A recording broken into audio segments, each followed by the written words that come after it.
In this session, we're going to look at Google's keyword planner. And during the lesson, I'm going to walk you through a demonstration, but don't bother to take notes. The whole demo is included in the following lesson as a PDF download that you can print off as hard copy. Now, there have been software tools for a number of years designed to help us find the most powerful keywords. The only problem was most were expensive. They were very USA-centric, which is fine if you happen to sell your services in the States, but not if you sell locally in, say, Australia. Worst of all, they were absolutely useless. Then along came Google with something called Keyword Tool, which is now known as Keyword Planner, and it's absolutely fantastic.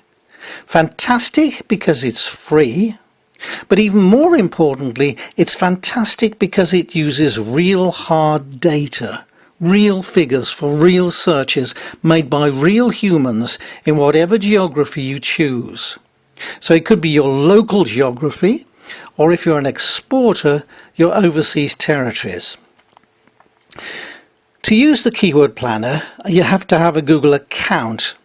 But if you're already uploading videos to YouTube or use other Google applications like Google+, then you already have an account.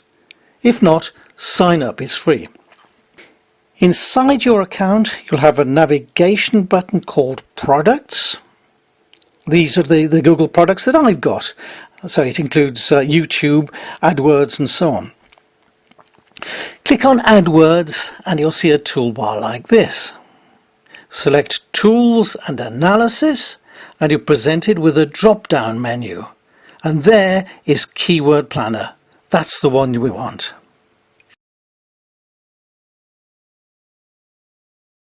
Okay, once you're in Keyword Planner, you're going to see a page like this.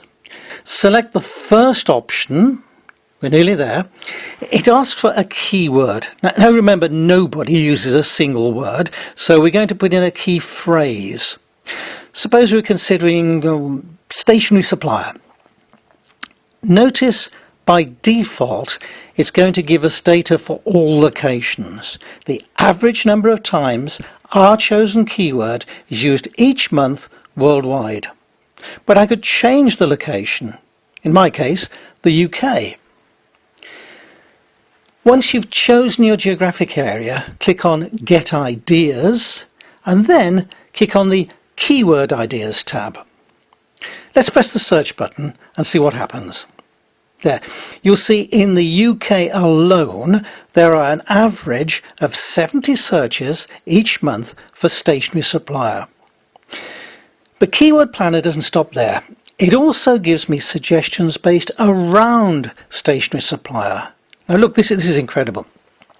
What it's showing me is that by simply adding the letter S, so we're no longer a stationery supplier, we're stationery suppliers. Instead of 70 searches a month, there are almost 2,000. What a difference an S can make. So not only does it give me hard data on my chosen search terms, it also makes suggestions. And as we've seen, there can sometimes be a phenomenal improvement.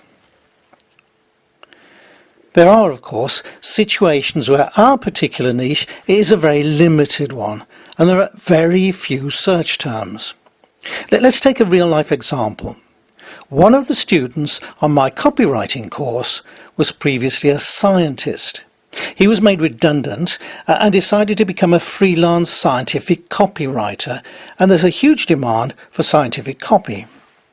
Unfortunately, when he did research on the term scientific copywriter, he found that worldwide there were only 10 searches a month. In the whole world, just 10 searches a month. So he tried again. Now, he thought laterally, casting the net a bit wider. Instead of scientific copywriter, he tried technical copywriter, and that increased the number of searches 11-fold. So you can see how poorly he could have done if he'd relied on his intuition. But good old Keyword Planner increased his potential by more than 1,000%. Hey, and look at this. By choosing technical writer instead of copywriter, the potential explodes from 10 a month to a staggering 10,000 a month. So doesn't this just demonstrate the importance of getting the right keywords before you ever start doing any search engine optimization?